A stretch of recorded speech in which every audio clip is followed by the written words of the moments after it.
Hechos capítulo 4, 23 al 28, lo que hemos leído. Y he titulado el mensaje de hoy, La oración del que conoce a Dios. Vamos a ver solamente la introducción a esta oración. El domingo siguiente veremos las peticiones en sí. El domingo pasado vimos que la oración es una característica esencial del creyente. No existe un verdadero creyente que no ore. Es esencial al creyente. No importando la circunstancia por la cual esté atravesando el creyente, él ora. No importa si él está feliz y contento con todo a mano, o si está pasando necesidad o está enfermo o en aflicción, él ora. Por cuanto vive en un mundo hostil, que es enemigo de Dios, y además lucha constantemente con la inclinación de su naturaleza pecaminosa, entonces él ora. Por cuanto desconoce lo que es mejor y debe elegir no entre lo bueno y lo malo, porque eso es fácil, sino que debe elegir entre lo bueno y lo óptimo. Y como no sabe, entonces él ora. Cada decisión, cada deseo, cada anhelo es regado con oración, por cuanto no quiere ser desviado de su fidelidad a este Dios que le ha sido fiel en todo momento, a pesar que muchas veces ha dado vuelta la espalda. Él ha permanecido fiel. Por eso entonces él ora. Él busca y anhela la compañía de los suyos para adorar. Y mucho de esta adoración pasa por la oración. Tiene necesidades, experimenta aflicción, las comparte con sus hermanos y luego se presentan confiadamente ante el trono de gracia para alcanzar misericordia y hallar gracia para el oportuno socorro, según nos dice Hebreos 4:16. Eso es lo que hicieron Pedro y Juan. Ellos fueron a los suyos para orar. Estamos viendo en el libro de Hechos cómo comenzó la iglesia, cómo eran los primeros cristianos en esta iglesia, qué hacían, cómo actuaban. Estos primeros cristianos, ante la adversidad y la oposición, recurrieron a la oración. Podían hacerlo porque confiaban en Dios, y confiaban en Dios porque le conocían, sabían de Él y de sus promesas. Este es el Dios que se les evidenciaba en la creación, se les revelaba por medio de las Escrituras y también se les manifestaba en la historia. Y este conocimiento se ve claramente en su oración. Ahora, ¿ellos siempre oraron así? No. Recordemos que en el primer estadio de sus vidas, cuando aún tenían mucho por aprender, se dieron cuenta de sus falencias. Jesús se apartaba de ellos para orar, pero en algún momento ellos, los discípulos, fueron testigos de la oración del Señor y quedaron impactados. Él hablaba con su Padre, hablaba con el Dios vivo, con el Dios que actúa, y daba por supuesto que ese Dios sabía dónde estaba, en qué condiciones y cuáles eran sus circunstancias. Y no solo poseía ese conocimiento, sino que además tenía el poder para orar cualquiera fuera la situación, porque es Dios todopoderoso. Además, ante la tumba de Lázaro, expresaría su más absoluta convicción de que era oído del Padre. Y así leemos en Juan capítulo 11, los versículos 41 y 42. Pero nótese que esto que el Señor dice aquí, no lo dice luego de que fue resucitado Lázaro, sino que lo dice antes. ¿Qué es lo que Él dice? Y Jesús, alzando los ojos a lo alto, dijo: Padre, te doy gracias por haberme oído. Mire, Todavía no estaba expresada en palabras la oración, pero él ya estaba agradeciendo porque el Padre sabía su petición. Te doy gracias por haberme oído.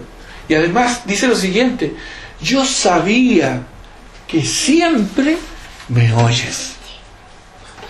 Mira el nivel de confianza que tenía Jesús en su Padre.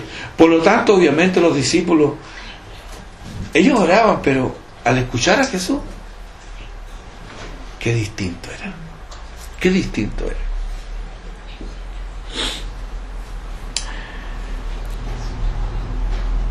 Es ante esta confianza del Señor con su Padre, es que los discípulos comprenden la diferencia que había entre, por un lado, las oraciones del Señor al Padre y por otro lado, sus propias oraciones. A tal punto que nos cuenta Lucas, ahí en el capítulo 11, que cuando Jesús terminó de orar, uno de sus discípulos no se aguantó. Se acerca a él y le dice: Señor, enséñanos a orar. Quería saber cómo era que él tenía esta confianza tan íntima en este Dios, que él sabía, tenía la convicción que le escuchaba aún antes que la petición se verbalizara. ¿Ha sido alguna vez este tu deseo secreto? ¿Ha sido alguna vez el deseo de tu corazón de: me gustaría orar mejor? ¿Has orado alguna vez o has escuchado orar a otro creyente cuya oración demostraba una confianza en Dios ausente en tus propias plegarias? ¿Te ha pasado eso? A mí me ha pasado. Por eso que hoy día quiero animarte a este respecto, porque no estás solo en esta lucha. Mira cómo se expresa el salmista Asaf en el Salmo 77. Lo voy a leer de la Nueva Traducción Viviente, los primeros 10 versículos. Dice Asaf: clamo a Dios, sí, a gritos. Oh, si Dios me escuchara. Cuando estaba en graves dificultades, busqué al Señor. Toda la noche oré con las manos levantadas hacia el cielo, pero mi alma no encontró consuelo. Pienso en Dios y gimo, abrumado de tanto anhelar su ayuda. No me dejas dormir. Estoy tan afligido que ni siquiera puedo orar. ¿Te identificas con esto? Sigue Asaf diciendo: pienso en los viejos tiempos que acabaron hace tanto, cuando mis noches estaban llenas de alegres canciones. Ahora busco en mi alma y considero la diferencia. ¿Me habrá rechazado para siempre el Señor? ¿Nunca más volverá a ser bondadoso conmigo? ¿Se ha ido para siempre su amor inagotable? ¿Han dejado de cumplirse sus promesas para siempre? ¿Se ha olvidado Dios de ser bondadoso? ¿Habrá cerrado de un portazo la entrada a su compasión? Estas eran preguntas que él se hacía en medio de su aflicción. Mire lo que concluye: y yo digo, este es mi destino. El Altísimo volvió su mano contra mí. ¿Cuántas veces nos han sido estas nuestras dudas también? ¿Cuántas veces, teniendo la necesidad de orar, en lo que más relegamos y postergamos hacer? No podemos hacer cualquier otra cosa, menos lo que más necesitamos y sabemos que necesitamos.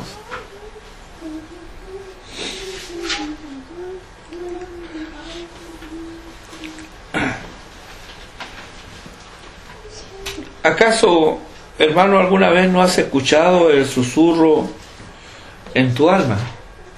diciéndote que Dios te ignora o que te es contrario? Le escuché a un humorista hace mucho tiempo atrás referirse respecto de lo que estaba pasando y su relación con Dios, y él decía: ¿no me estará confundiendo con otro? Claro, detrás de esa pregunta está la idea de que tenemos lo que merecemos. Por supuesto, hermanos, sabemos que Dios no se confunde. Pero ¿cómo abordamos esta problemática? Porque es algo real, es algo que vivimos. Es algo que nos pasa. Que necesitamos orar y no oramos. Que oramos y pensamos como que Dios no nos oye. Que nos ignora. O peor todavía, que es contrario a nosotros. ¿Cómo resolvió esto Asaf? Ahí en el mismo Salmo, en el versículo siguiente, el versículo 11, él dice: pero después me acuerdo de todo lo que has hecho, oh Señor. Recuerdo tus obras maravillosas de tiempos pasados. Y así en ese estilo continúa el Salmo. Este es el mismo principio que vemos en la oración de los hermanos aquí en Hechos. Ellos recordaron que su Dios era el Dios de la creación. Era el Dios que se revelaba en la creación. Él es el soberano de poder absoluto e ilimitado. Él tiene toda autoridad. Al lado de este poder y autoridad, ¿qué tenían que temer a las autoridades humanas que se oponían a Dios? Nada, por supuesto. Mira cómo ellos comienzan a orar, versículo 24. Soberano Señor, tú eres el Dios que hiciste el cielo y la tierra, el mar y todo lo que en ellos hay. Ellos eran conscientes que dirigían su oración al Señor del universo, al Dios único y verdadero. Y este es el Dios del cristianismo. No es el bebé indefenso en brazos de María, ni es el hombre sangrante en la cruz.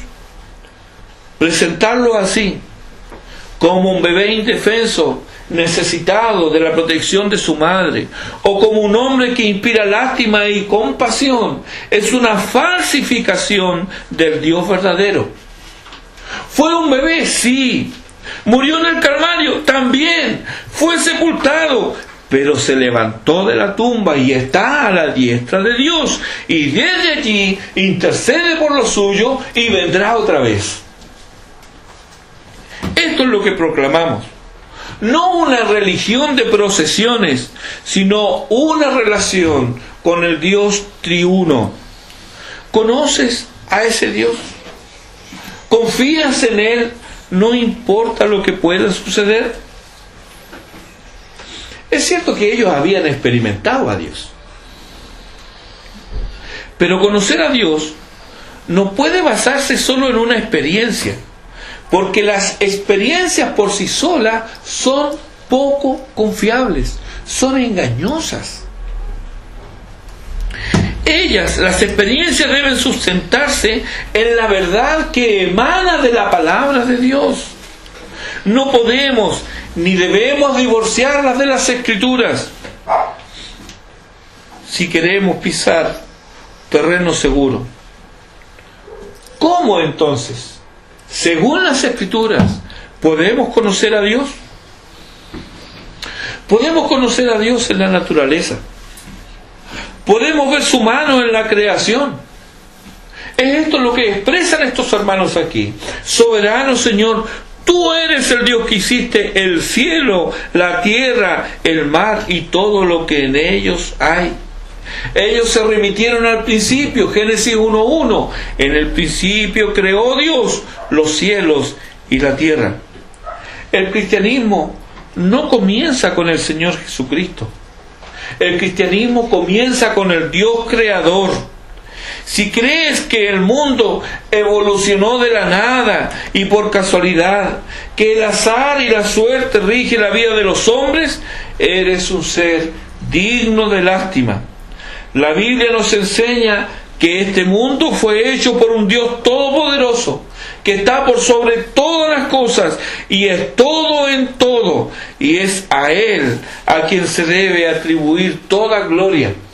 Hebreos capítulo 11 versículo 3 dice: por fe entendemos haber sido constituido el universo por la palabra de Dios, de modo que lo que se ve fue hecho de lo que no se veía. Puesto en una circunstancia apremiante y peligrosa, el apóstol Pablo, ahí en la ciudad de Listra, argumenta en la misma dirección y le dice a los paganos: varones, ¿por qué hacéis esto? ¿Qué estaban haciendo? Ellos querían adorar a Pablo y a Bernabé. Querían hacer sacrificio porque los consideraban dioses. Y él dice: varones, ¿por qué hacéis esto? Nosotros también somos hombres semejantes a vosotros, que os anunciamos que de estas vanidades os convirtáis al Dios vivo, que hizo el cielo y la tierra, el mar y todo lo que en ellos hay. En la idolatría hay una ignorancia de quién es el Creador. Esas son vanidades, dijo Pablo. De estas vanidades se convierten al Dios vivo, que hizo la tierra, el cielo, el mar y todo lo que en ellos hay. Hay entonces un remitirse primero a este Dios creador. De igual manera, el apóstol Pablo a los romanos, en el capítulo 1, versículo 20, dice: porque las cosas invisibles de Él, su eterno poder y deidad, se hacen claramente visibles desde la creación del mundo, siendo entendidas por medio de las cosas hechas, de modo que no tienen excusa. Ellos creían que todo el universo era obra de Dios. Estos hermanos, que todo estaba bajo su control y soberanía, que Él sostenía a este que era su mundo, y a Él dirigían sus plegarias. ¿Te das cuenta que es distinto cuando tienes la concepción de que este mundo es el mundo de mi Dios, que Él lo rige y Él lo cuida, y a este Dios es a quien yo dirijo mis plegarias? Es distinto. Quienes proponen el azar y la casualidad, la evolución y la suerte, no tienen a nadie a quien dirigirse, no porque no haya un creador, sino porque en su necedad le niegan el lugar de gloria y majestad que le corresponde. Ya sea que investiguemos con un telescopio, el vasto universo de Dios, o que lo hagamos con un microscopio, aquello que no es visible a nuestros ojos por lo pequeño infinitesimal que pudiera ser. Pero tanto un telescopio como un microscopio nos va a mostrar que hay un creador, porque veremos por doquier diseño, orden, armonía, equilibrio, delicadeza, belleza, evolución, la suerte. Todos los sentidos del hombre gritan de la existencia de su creador. Por lo tanto, es bueno considerar al Dios creador primero en la oración.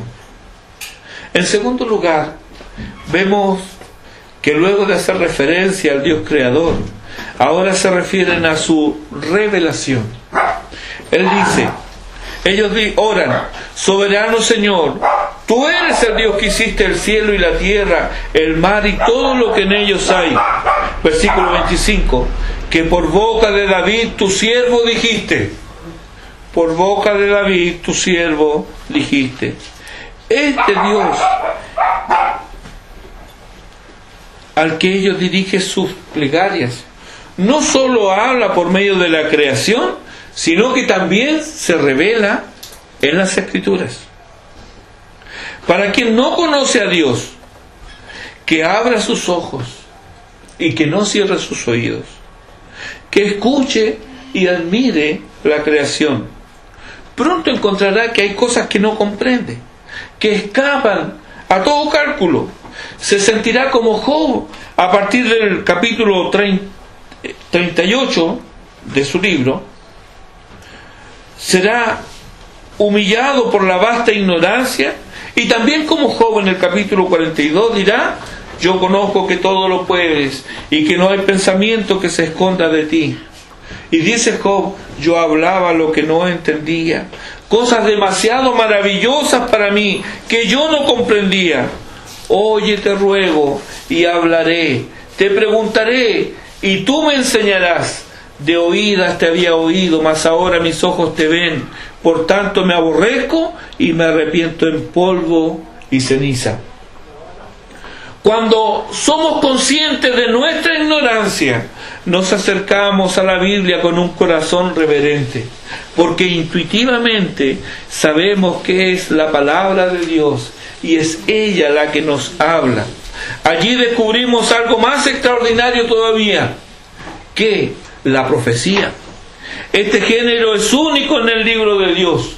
Profecía no es adivinación, no es imaginaciones, no son suposiciones, no. Se declaran hechos y personas, eventos y lugares mucho antes que ocurran. Es lo que tenemos aquí en la cita del Salmo 2, aquí cuando estos hermanos citan el Salmo 2 a partir del versículo 25 del capítulo 4. 1000 años antes de Cristo, el salmista describe aquí al Hijo. Habla de su poder y autoridad. Lo ve gobernando reyes, pueblos y naciones con vara de hierro. E invita a los hombres a honrar al Hijo y expresa bienaventuranza a cuantos confían en Él. Caso contrario, quienes no le honren perecerán. Los primeros cristianos creyeron, igual que el salmista, que esta es una descripción del Mesías que había de venir, el bendito Hijo de Dios. ¿No es asombrosa la profecía? Y la descubrirás por doquier. ¿Dónde? En el libro sagrado, en la Biblia. Por lo tanto, si quieres conocer a Dios, acércate al libro de Dios. Y como Job, reconoce tu ignorancia. Inquiere en el libro y Él te enseñará. Presta atención a sus profecías en el tiempo en el cual fueron dadas. Observa los detalles y después mira su cumplimiento en el Nuevo Testamento. Recorre así las numerosas citas que anuncian con siglos de anticipación la venida del Mesías. ¿Cómo es posible que lo hubieran sabido hasta los detalles? ¿Cómo serían los eventos? 1000 años antes que ocurrieran. No fue, por supuesto, la inteligencia de estos hombres ni sus capacidades naturales. No. La respuesta sencilla es que hay un Dios vivo, un Dios que le revela al hombre lo que acontecerá. Isaías en el capítulo 42 versículos 8 y 9 dice: yo Jehová, este es mi nombre, y a otro no daré mi gloria ni mi alabanza a esculturas. He aquí se cumplieron las cosas primeras, y yo anuncio cosas nuevas. Antes que salgan a luz, yo os las haré notorias. En el mismo libro, en el capítulo 46 de Isaías, versículos 9 y 10 dice: acordaos de las cosas pasadas desde los tiempos antiguos, porque yo soy Dios y no hay otro Dios, y nada hay semejante a mí, que anuncio lo por venir desde el principio y desde la antigüedad lo que aún no era hecho, que digo: mi consejo permanecerá y haré todo lo que quiero. Esto es lo que creían estos creyentes que oraban. Por eso no tenían temor de conectar los hechos de la creación con los de la revelación, ya que tanto uno y otro procedían de la misma mano, de la mano de Dios. Además, el Espíritu Santo les recordaba lo que el Señor les había enseñado, y por lo mismo sabían que Dios en su palabra había anticipado la oposición de judíos y gentiles a la proclamación del Evangelio. Pero además sabían que la oposición al Evangelio era oposición contra el Señor y contra su Cristo. Por lo tanto, ellos debían encomendarse a este Señor soberano, ya que en este Salmo 2 había predicho que aquellos que se opongan serían quebrantados y desmenuzados como vasija de alfarero hasta perecer por completo. En cambio, quienes honren al Hijo, quienes confíen en Él, serán bienaventurados. Finalmente, en su oración recurren a un tercer elemento, la historia. Dios se manifiesta en la historia. El versículo 27 del capítulo 4 de Hechos que estamos viendo nos dice: porque verdaderamente se unieron en esta ciudad contra tu santo Hijo Jesús, a quien ungiste, Herodes y Poncio Pilato, con los gentiles y el pueblo de Israel. La historia de la salvación se perfila desde el mismo Génesis. Y Dios veló sobre la historia para, como dice Pablo en Gálatas 4:4, cuando vino el cumplimiento del tiempo, Dios envió a su Hijo. Esta es una poderosa razón para que te guste la historia, porque Dios se manifiesta en ella. Y el conjunto de libros donde se nos narran hechos y acontecimientos que están engarzados en la historia de la salvación como diamantes en una corona regia se llama Antiguo Testamento. Y nos enseña que Él es todopoderoso. Allí se nos narra lo que Dios hizo antes de la venida de su Hijo. Dios se manifiesta en la historia. No lo hace Él. Aprendemos en el Antiguo Testamento que Dios no solamente tiene poder para hacer un mundo de la nada, sino que además también puede exhibir su poder para destruir este mundo. Allí leemos la historia de Abraham, cómo es elegido de pura gracia de entre un mundo pagano. Vemos cómo se despliega su poder en la concepción de Isaac. Recordemos, su madre estéril, su padre ya viejos ambos. Sin embargo, se despliega su poder en la concepción de Isaac. Y también vemos su soberanía en la elección de Jacob antes de nacer. Forma un pueblo y lo escoge para sí por ninguna otra razón que porque así le place. Le cuida en el cautiverio egipcio y luego lo libera con brazo poderoso. Les hace pasar en seco el Mar Rojo y el río Jordán, luego de peregrinar 40 años por el desierto, donde los sustentó y alimentó, donde les proveyó de todo lo necesario para llegar a Canaán y establecerse. Por causa de la desobediencia y la idolatría, dejaron de ser libres y sucumbieron al yugo asirio primero y babilonio después. Así y todo, Dios no se olvida de ellos y les preserva. Han pasado los siglos, las promesas están vigentes, hasta que un día unos ancianos piadosos en el templo son testigos de la respuesta de Dios para bendecir a los suyos. Esto es historia. Y aunque se unieron los poderosos de la época, Herodes y Poncio Pilato con los gentiles y el pueblo de Israel, para destruir el propósito de Dios, así y todo, ellos no hicieron otra cosa que lo que ya estaba escrito que hicieran. Esto es historia. Pero es una historia inexplicable si sacas a Dios de ella. Dios se manifiesta en la historia, pues allí le vemos cómo Él manifiesta su gloria. ¿Y qué es la intromisión del bendito Hijo de Dios en la historia, sino un despliegue de su gracia y de su gloria?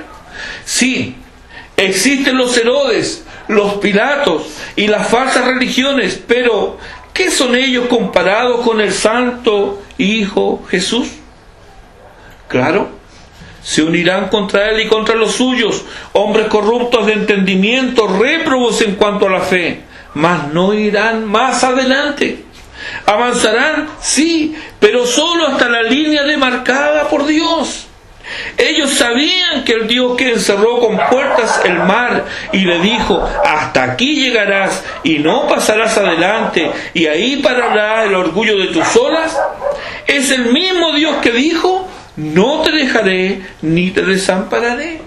Ellos conocían a Dios y sabían que las cosas no ocurren por suerte ni por azar.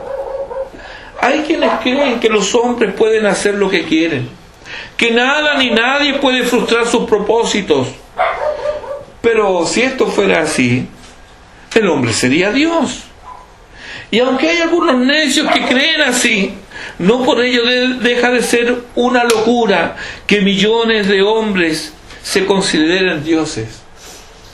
No, hermanos, Dios hay uno solo, y Él es soberano sobre todo.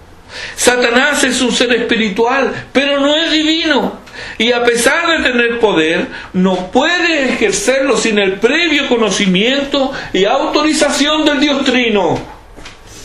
Satán no es todopoderoso, Dios lo es. Y a pesar que podemos ver su obra inicuo instigando la maldad en los hombres, especialmente en el infame trato dado a nuestro Salvador, con todo, el bendito Hijo de Dios fue, como dicen los hermanos, fue entregado por el determinado consejo y anticipado conocimiento de Dios. Esto lo dijo Pedro en su primer sermón. Se unieron contra Jesús, lo juzgaron, lo crucificaron, lo mataron, pero ellos hicieron algo que Dios ya había determinado que aconteciera. Esto fue lo que Pedro afirmó en su primera predicación. Él creía en la doctrina de la predestinación. Y ahora, en el versículo 28, los hermanos en su oración reconocen una vez más esta bendita y consoladora doctrina. ¿Qué es lo que nos dice aquí? Porque se unieron. ¿Quiénes? Herodes, Pilato, los gentiles y el pueblo de Israel. ¿Contra quién? Contra tu santo Hijo Jesús. ¿Para qué se unieron? ¿Para hacer lo que ellos quisieran? No. Eran los poderes temporales. Poder religioso, poder político, poder militar. Y todo esto poder dirigido contra un ser indefenso. Pero no pudieron ir más allá, sino que solo pudieron juntarse en infame unión solo. Y remarca solo para hacer cuanto tu mano y tu consejo habían antes determinado que sucediera. Dios no forzó a los hombres a obrar inicuamente contra el Hijo de Dios. Cada uno de ellos fue responsable por su maldad, y se hizo la voluntad de Dios, la entrega del Cordero de Dios para quitar el pecado del mundo, y por medio de su muerte su pueblo ahora obtiene eterna salvación. A lo largo de los siglos muchos han conspirado, muchos han desertado. Hay quienes se han introducido encubiertamente a la iglesia, hay quienes apostatan de la fe, han habido cismas y divisiones, y por momentos pareciera que los enemigos de la cruz de Cristo solo aumentan y se fortalecen. Pero ¿quién será aquel que diga que sucedió algo que el Señor no mandó? Es menester entonces, hermanos, esclarecer la visión que de Dios tenemos. Es necesario conocerle para orar con propiedad. Él es el Dios de la creación, quien se nos revela en las Escrituras y se nos muestra en la historia. Así concebía la iglesia primitiva a Dios, y así oraba, con esa confianza. Sus corazones y mentes estaban dominadas por la presencia de ese Dios cercano vivo, inefable y todopoderoso. Ese era el Dios que ellos conocían. Y ese conocimiento y presencia les hacía sentir humildes ante Él y unos con otros. Si uno solo es el Señor, la actitud apropiada de quienes vienen a Él no puede ser la de señores. La actitud apropiada para ir a Él es la actitud de siervos. Por ello, ante este pasaje nosotros debiéramos preguntarnos, ¿cómo oramos? ¿Cómo venimos ante Él? ¿Quién es el soberano en esa oración? ¿Venimos ante Él como siervos o como Señor?